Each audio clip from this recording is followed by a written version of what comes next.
தெரிந்தவர்கள் இந்த பாடலை நீங்கள் பாடும்படியாய் அன்பாக கேட்டுக்கொள்கிறேன். பாடு மரணத்தின் காலத்திலே நாம் போய் கொண்டிருக்கிறோம். ஆண்டவராகிய இயேசு கிறிஸ்து நமக்காக பாரமான சிலுவையை சுமந்து கல்வாரி சிலுவையிலே 3 ஆணிகளால் அடிக்கப்பட்டு தன்னுடைய ஜீவனை கொடுப்பதற்கு முன்பதாக அவர் பட்ட பாடுகள், வேதனைகள், உபத்திரவங்கள் எல்லாவற்றையும் ஒரு விஷயம் கூட இந்த புதிய வருஷத்திலே நினைவு கூர்ந்து நம்மை சரிப்படுத்தி கொள்ள கர்த்தர் இந்த வாய்ப்பை நமக்கு இந்த காலங்களிலே கொடுத்திருக்கிறார். அநேக இடங்களிலே 40 நாள் உபவாசம் இருந்து ஜெபிப்பதை நான் கேள்விப்பட்டிருக்கிறேன்.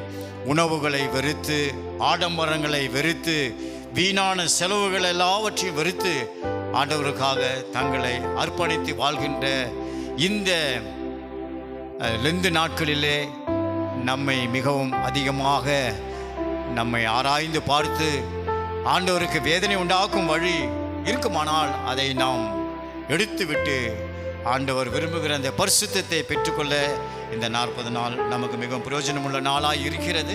இதை நீங்கள் பயன்படுத்தி கொள்ளும்படியாக அன்போடு கேட்டுக்கொள்கிறேன். நான் பாடுகிற பாடல் அன்பின் ஆண்டவராகிய இயேசு கிறிஸ்து சிலுவிலே அறைந்து நமக்காக பட்ட பாடுகளுடைய அந்த பாடலை உங்கள் மத்தியிலே நான் பாட விரும்புகின்றேன்.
வந்தார் சிலுவையில்